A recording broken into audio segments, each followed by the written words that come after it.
What is going on, everybody? Welcome to the M-SABR YouTube channel. Could also be known as Quick Hatch. We haven't decided yet.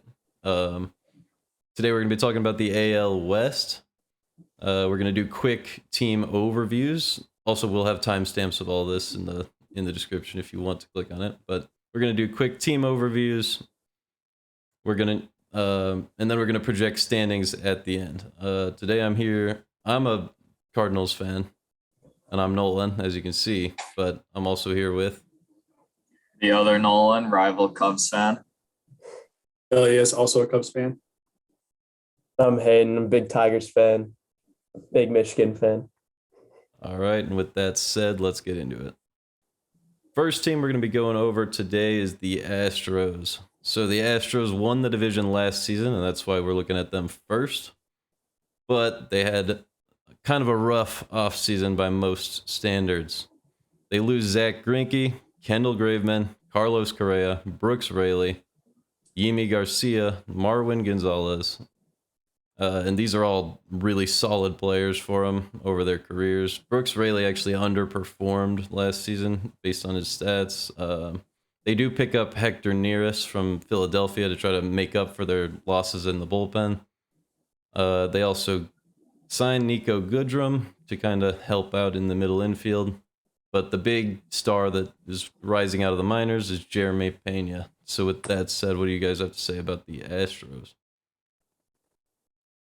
Looking at it, I really don't think they get too much worse or better from last year. Obviously, they lose Greinke, was a front end of the rotation guy, but they do really get Verlander back this year after a whole year gone with Tommy John. So I'm expecting him to step right in and get back to his ace potential. And it will be interesting to see Jeremy Pena trying to fill the shoes of Carlos Correa. Obviously, big shoes to fill, but highly touted prospect. We'll see how he does.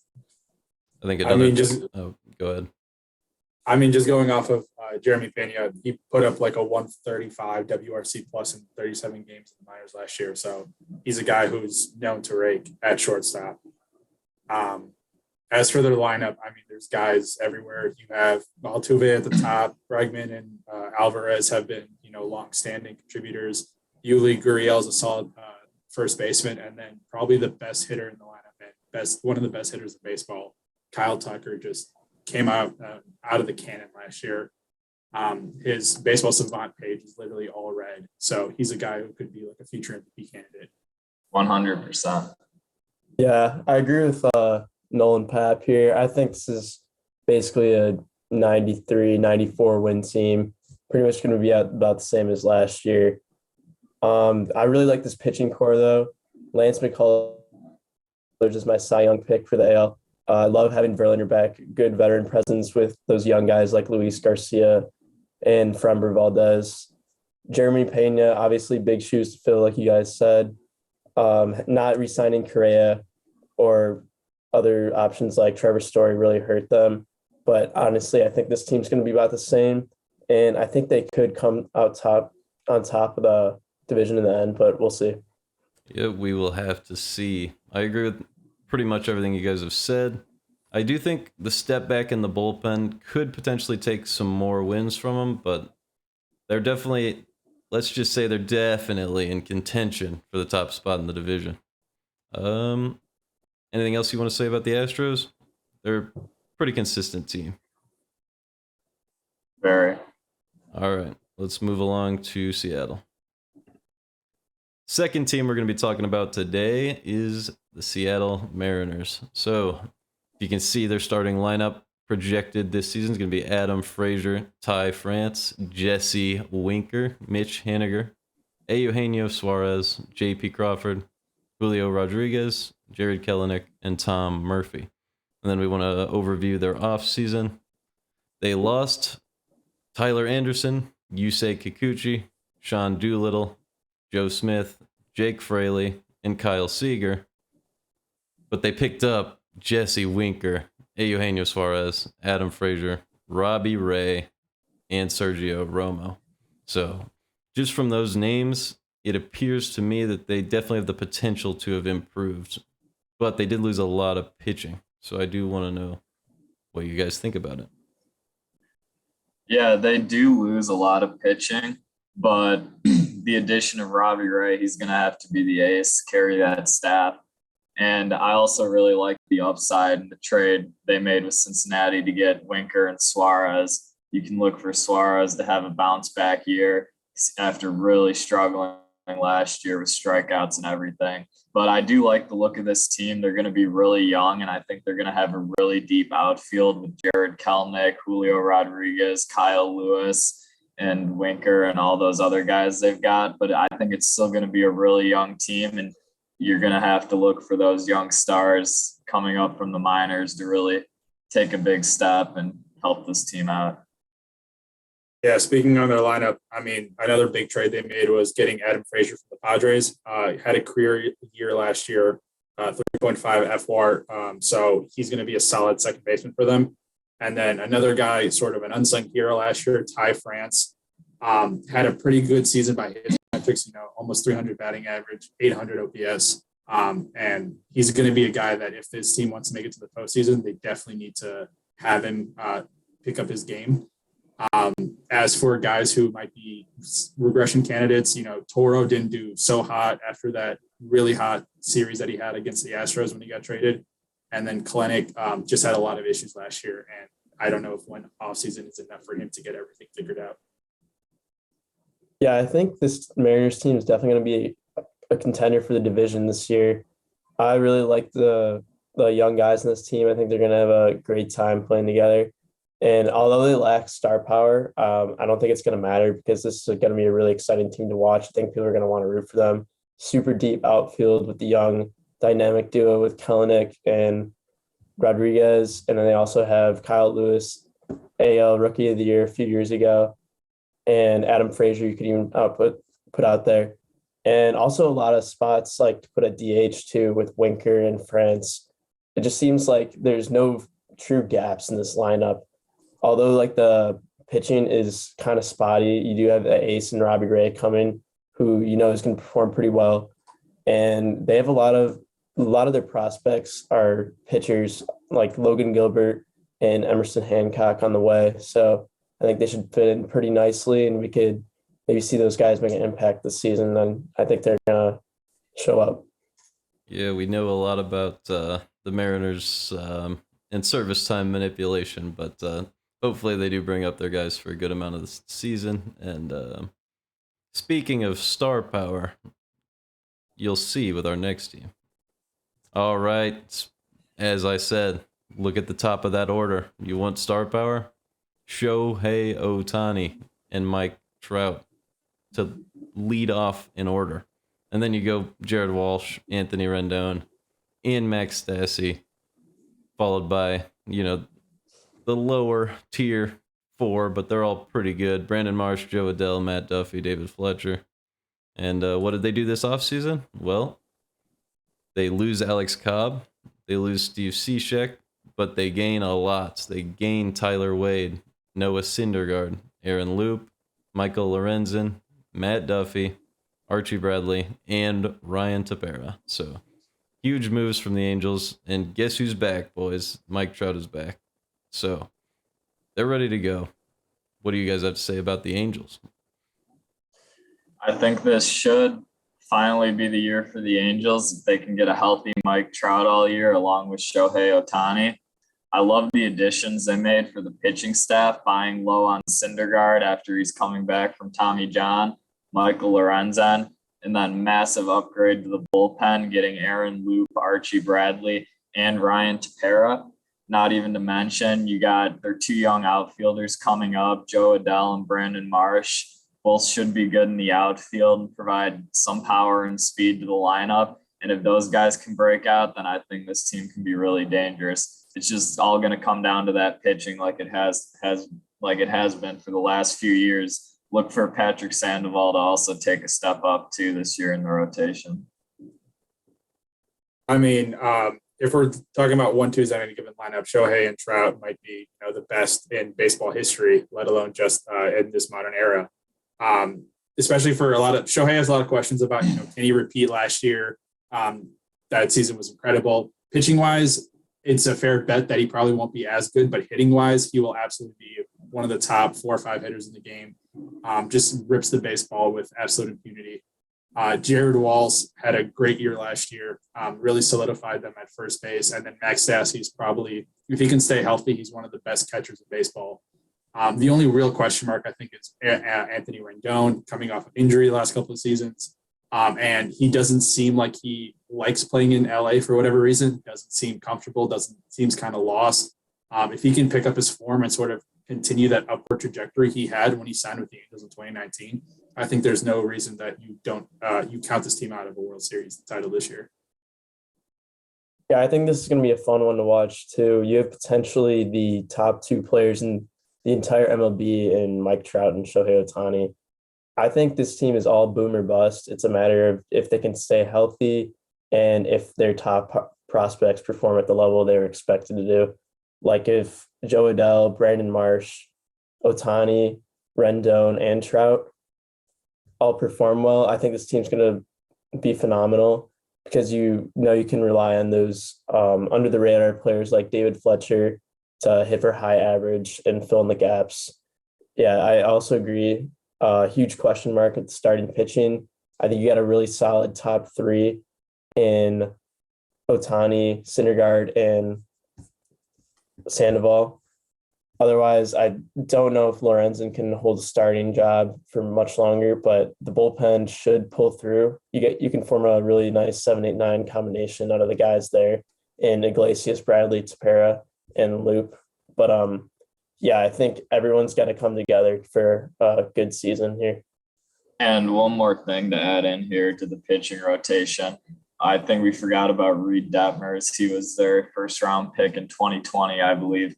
Big strikeout guy, struggled a little bit last year in his few starts that he made. But if he can take the next step this year, then I think he has really high upside in that rotation. Yeah, I'll do you. Oh, go ahead, Elias. I'll do you one better, and guys, we forgot about the rotation. Griffin Canning is on this team, and he struggled a little bit last year, but his xERA and his xFIP were a lot better than his actual ERA and his actual FIP. And he's a guy who, I think Angels fans have been waiting for this guy to come up from the minors, and he can reproduce any of the success he had there. This is probably one of the best rotations in baseball as well.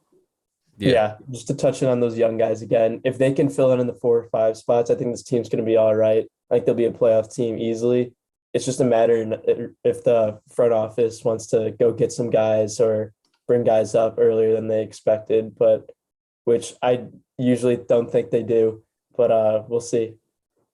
Yeah, I might have underestimated this team coming into the video. Like, now that I really take a second and just look at the full roster that they put out, the bottom of the lineup worries me. I'm not sure it'll show up. Like, they're 6, 7, 8, 9. If that's just like a cliff, we've seen that with like last year's Cardinals.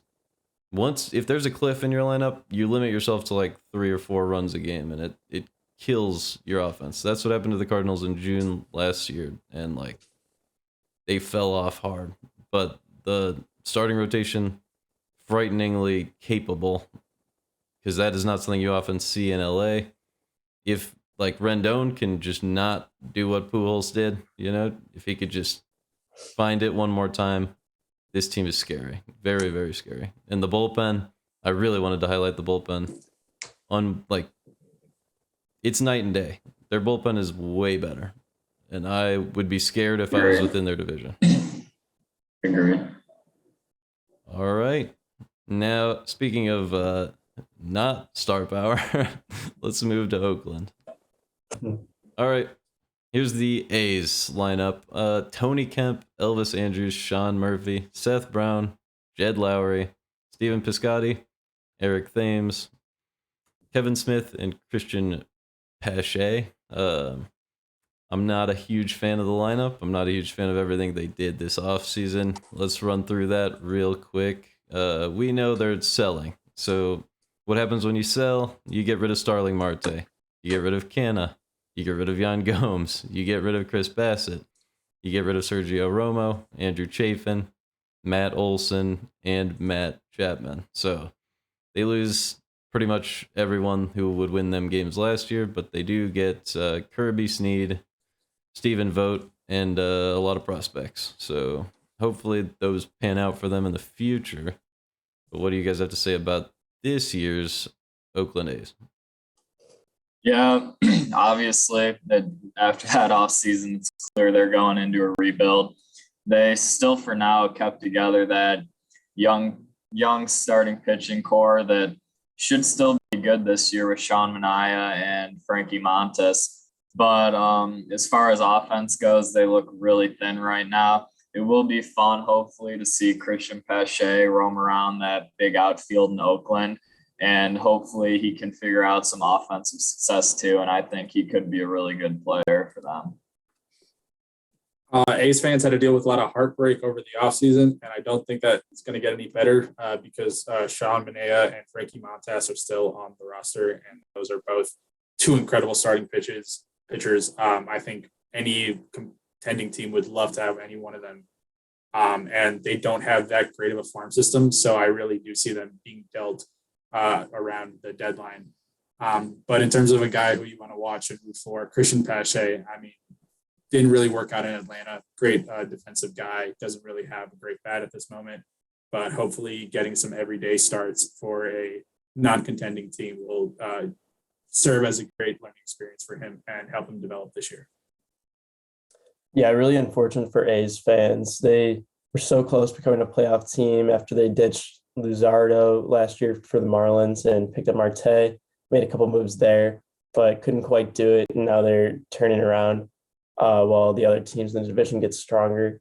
So, yeah, it's going to be really interesting. We're going to see what these prospects that they picked up from the Olsen trade are really made of.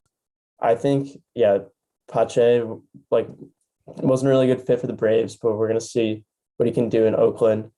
But, yeah, otherwise, roster not looking too hot. You do have those two big guys in Sean Manaea and Frankie Montas, and I think they're just holding on to them to see if they can increase in value before the trade deadline and eventually dump them too. But yeah, it's going to be a few years until Oakland's back, but it'll be exciting when they are. Yep, for sure. Big thing to note, their whole starting pitching, like their entire pitching staff is between the ages of 26 and 30.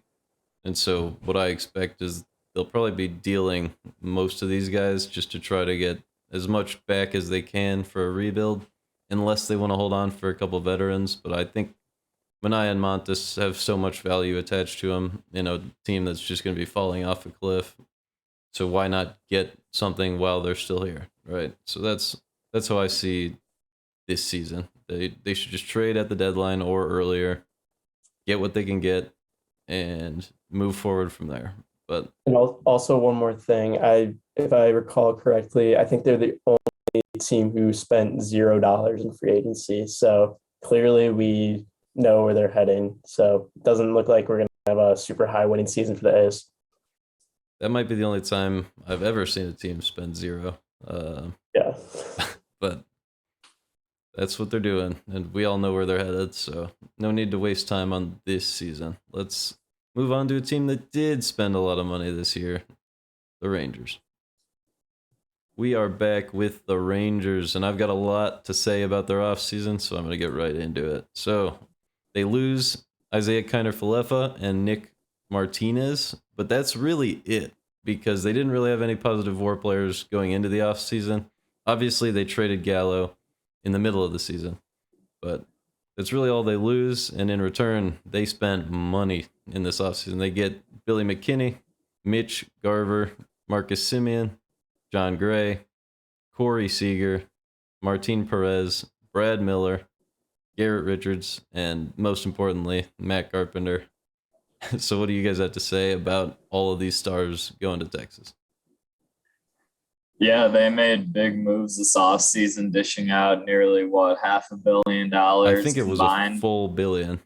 To Marcus Semien and Corey Seager. And then I do like the move picking up Mitch Garver. I feel like he's a guy, if he can just stay healthy, he could be a late breakout candidate for them. And it was a pre-lockout signing, really underrated. I think flew under the radar is John Gray. I think him moving outside of Colorado with the new slider that he's been working on, I think he's primed for a breakout year finally. Yeah, this lineup is definitely very reminiscent of the old Angels teams of, solid pieces everywhere. Simeon and Seager are probably among the best shortstops and second basemen in the league. And in addition, Mitch Garver is one of the best hitting catchers out there. Nate Lowe is, an above average first baseman. And Adolis Garcia sort of came on, was on fire last year when he broke out. And he's been a really exciting player to watch. While the rotation isn't that good at this point, they have a really deep farm system, and they have Jack Leader from Vanderbilt last year. And, since he pitched in college ball, he might make his debut as early as this year. And it's going to be very exciting for them for the next couple seasons if he's able to produce the way everyone expects him to.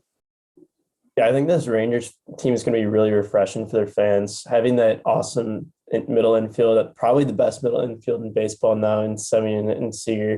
It's going to be super fun to watch how those guys play together. I do think this team is about a year or two away, though, from making big moves. I'd like to see how prospects like Jack Leiter and Josh Jung turn out to really fill in like the gaps of the roster at third base and the pitching staff. But I do like the move in John Gray as well. It seems like the Rangers put a lot of trust in him making him the ace here, and we really get to see what he's capable of now. And I also am a big fan of Dane Dunning. He could be a surprise all-star pick this year. It's going to be exciting what this Rangers team does this year. I just want to point out real quick, on the injured list, they have Jose Leclerc. I did not mention him. He's pretty good. Not the worst pitcher in the world. One thing that stuck out to me is I think their lineup is a little deeper than I thought it would be. They go about 7 deep with guys who can swing a bat. And I was very surprised because last year they really didn't have much of anything. And now I think that offense can get them some wins. I'm convinced to an extent that they'll get better for sure. No doubt they'll be winning more games. Nick Solak is on the roster as well, on the bench right now. Just some decent players. What? One more thing too, I do think that Josh Young injured his shoulder over the offseason. He is going to be out for a good chunk of the season, which is unfortunate because he could have emerged and come up this year. That could have potentially been big for them, but he might have to wait another year, which might set the Rangers' timetable back a couple more years. And looking at another young player who I'm surprised isn't projected to be on the roster right now, Jonah Heim didn't really hit the best last year, but was an outstanding defensive catcher. I think he graded 98th percentile in framing. So he's kind of got the Jeff Mathis mold already of, really great defensive player. I would hope that he would get some at-bats and maybe improve on his hitting a little bit next year and, develop into a full-time starting catcher for them in the future. One thing that worries me about this team is, will they have enough money remaining in the cap to ever really get pitching? Because right now it's not looking very strong. Maybe. That's where I'll put that for right now. I think it's about time we move into our predictions for the season for the division. All right. The moment everyone's been waiting for. Here's my picks for the 2022 American League West Division. I have the Astros taking it home once again with 92 wins, which happens to be the same as Vegas, but trust me, I was not just reading Vegas predictions. I was actually just looking at roster changes, and I think Jeremy Pena will be good enough, along with Verlander and Bregman's return, to keep them up at the top of the division, 92-70. And then I have the Mariners taking the 2 spot at 88-74 because they're just starting from a way higher level than the Angels were last season. So I think the improvements for the Angels were great, but I still have the Mariners holding them off. The only thing that I actually flipped from last season is that the A's go to the bottom, and that would be 69-93. Coming from 86-76, so that's a big 17 games worse. which will allow the rest of the division to win more games. And that's why I have the Rangers at 73 and 89. What do you guys think about that? I think this is the year we finally get the Los Angeles Angels coming through and taking the AL West. I think they finally put together a rotation that's going to be good enough to last them from the beginning of the season to the end, and a bullpen that's going to be really strong. And you're going to hopefully have a healthy Mike Trout, Anthony Rendon, Shohei Ohtani mashing in the lineup all year long. So I do see them barely finishing ahead of the Astros, who I think will come in second, followed by the Mariners in third. I think they are going to be stuck just a little bit behind those top two clubs. I do think their young guys still have a little bit more of those growing pains to go through. And then I think Texas finishes ahead of Oakland. And then obviously Oakland at the bottom after selling off a lot of that team from last year that nearly made the playoffs. Being a Cubs fan, I remember in 2015 when a lot of the young guys got called up and we weren't, supposed to have the best season, and we ended up making the playoffs and, getting swept in the NLCS. But one thing that does remind me of, and a team that I think could replicate that success, is the Mariners. So I have them winning the AL West this year. I think their lineup is full of great guys. And on top of that, there's not really any real hole in their lineup outside of maybe Jared Kelenic. And I even think with him, he's going to improve. It's just might be the great improvement that everybody expects from him. In terms of the rotation, Robbie Ray is as shut down as it gets up top. And then I like the guys that they have around him. I think it's a very deep team and a very good bullpen. And I think this is the year that, last year their run differential wasn't the best. I think this year they will be a much better hitting team, much better pitching team, and will walk away with the crown. I think the Angels will finish just behind them. I really like a lot of the star power in their lineup. They have guys who can absolutely mash. And if, Syndergaard is able to reclaim the form that he had or anywhere near it, I think this team will definitely be a World Series contending team. I just think that, it will take them a little bit of a while to get going. And I think that, we don't know what are going to be the effects on Shohei because he hasn't had this level of workload pitching wise. And the last time he pitched a lot, he dealt with injuries for a few years. I'm not that high on Houston. I just don't think they have enough guys left. They lost a lot of rotation members. Verlander is getting old. They haven't done a great job of supplementing that rotation with a lot of good guys. And on top of that, I think you're going to see a lot of guys in the lineup start to regress. Bregman went through a lot of injuries last year, and I think his power numbers from that season are going to be a lot more indicative of the future power that he's going to have. He's going to be like a doubles guy. He's not going to be a home run hitter, not going to get to 30, 40 home runs a year. I think, Michael Brantley is going to have to come down from earth eventually, even though, he's been playing out of his mind at 35. And I just think this is the year where maybe they need to retool a little bit, see what they have in the minors and see what free agents they can pick up, and they'll finish in third. And then I agree with the last two spots. Texas has some exciting pieces, just as a little bit away from actually contending next year. And then Oakland doesn't have anybody, so they have to do a real, gut check this year and see what they're going to do in order to be back in contention in the next few years. All right, yeah. So I'm going to go bottom to top here. I also have the Athletics in last. I think it's a very experimental year for them with their prospects and everything. They're projected around 70 wins, but I think they could easily end up in the low 60s after selling off the deadline. We almost can guarantee Sean Manaea and Frankie Montas are not going to be a member of the Athletics towards the end of the season. So, yeah, I think they're easily at the bottom here. At number 4, I got the Rangers. I think this league this year is going to be, this division, it's going to be very similar to the AL East last year. We're going to have a pretty close 4 top spots, and then the Athletics way down low like the Orioles were. But, yeah, the Rangers are going to be pretty strong. I don't know, after coming off of a 61 season, how strong they can really improve even after a massive free agency. I think this could be around a mid-70s win team that eventually misses the playoffs here. But they're going to be very competitive in this division. And then above them at number 3, I got the Angels. Obviously, I said earlier, they're boom or bust. I don't think they're going to do either, but I also think they'd be good enough to potentially snag that second wild card spot. We could easily see my second pick and the Angels here and dueling it out in the wild card, which I think would be awesome. it's going to be a pretty strong division this year. So I'm rooting for Ohtani and Trout to stay healthy all year, but I don't think it's going to happen, honestly. And you have to rely on those other guys like Rendon, who also are somewhat injury prone. So number 2, I got the Mariners. I love this team this year. I think they're going to be really fun. Love all the young guys coming up, both in the pitching and the outfield. Look really strong, like Rodriguez and Kalenic. Can't wait to see them play together. Both top 5 MLB prospects last year. Then we got Logan Gilbert, Emerson Hancock, throwing gas in the mound. I think they're going to do great. And yeah, they have a lot of glue guys in this team, like J.P. Crawford and Ty France. I think they're going to fill in the gaps for this team pretty well.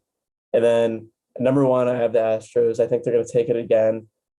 It seems like the Astros are very next man up mentality. They always have a guy who can step up, even if like guys like Bregman or Gurriel like don't have a great season like they did last year, or even Michael Brantley. It seems like there's always going to be someone to step up. And I think Kyle Tucker's going to have a really breakout year this year. We're going to see what he's made of. And having guys coming off the injured list like McCullers and Verlander are going to fill in those gaps. And I think Dusty Baker, MLB all-time great manager, is going to lead this team to division championship once again. I like that because you picked the exact same 5 as me. But also, I just wanted to kind of address the points made here. I am worried about the Astros bullpen a lot more than I'm worried about the starters, because I am a fan of Urquidy. I am a fan of Valdez, and then they still have Verlander. Hopefully he can survive a little longer. And McCullers, once he comes back, that'll fill out a very solid top 4. So I think the Astros like rotation can survive. I'm worried that they did lose a lot of bullpen pieces, and that can translate to a lot of wins if things go as poorly as possible. But I just don't think the Mariners, with it, like they won 90 games last season in the clutchest fashion I've ever seen a team win. And so it's like, can they really reproduce all of those clutch hits? I just don't think they will. And that's kind of why I have them losing those 2 more games. I think they might have got better in terms of talent, but sometimes, run differential and clutch hitting catches up to you. They might be due to regress just a little bit. I think they'll get streaky enough where they still end up at number 2. Yeah. And I think one thing about a next man up mentality is at some point you're going to stop running out of guys who can come up. Like, for example, I mean, their best bench bet the Astros have right now is Nico Goodrum. I don't like in prior years, they might have had, Kyle Tucker, who when he was coming up as a prospect would have been on the bench. They might have had a Marwin Gonzalez, a guy who can hit. I just don't see Nico Goodrum or Aledmys Diaz really being that guy who, if, one of these starters goes down, they're going to be in some trouble. And I think as far as I like the top 2 of the rotation, but my question is more of, how much can you really expect out of a 39-year-old coming off of serious arm injuries, and how much do Jake or Odorizzi and Garcia have? And, what does McCullers look like this year? Because it's going to be another weird offseason where he doesn't have the full regiment of getting ready for a regular season. And then he has to come in again. And, how long can you expect him to take to catch up? Cy Young. It's Cy Young. Sorry, I was like, yeah, that it kind of cut in a way, but yeah. Yeah. Gotcha. Yeah. I'm like the video I have in the corner is the Astros kind of celebrating their 2019 AL West title, and I just see Hinch standing here, and I think it's so funny. I see all of those. Yeah, join the Tigers, but Go Tigers. I see all of these players who left, like Springer, their coach, why am I blanking? And Correa, obviously. Yeah. So they're with a way different roster. The Astros are a little unpredictable, but I think Pena, they do have those guys. I guess that's where we defer. I think these guys will be able to step up if they need them to, because their organization is just so well run. They feed their minor league players, unlike a lot of teams. So I don't know. I think it'll work out. But one last thing, finish it up. Close off the video. Ilias had the little comparison with the Mariners to the Cubs, and I want to say maybe Madden's got one more run in him with the Angels in LA this year. You think they're going all the way? Not sure I'll go that far, but I can get behind you never World know. Series Once you're in the MVP Shohei playoffs, Ohtani. anything can happen. All right, guys. Well, thanks for doing this. And thanks for watching. We're going to be uploading all of these at once, so if you want to see any other projections from our channel, feel free. They're right there. So thank you guys for joining me. And everyone can see my YouTube recommendations in the corner, so I think it's about time that I end this. So see you guys next time.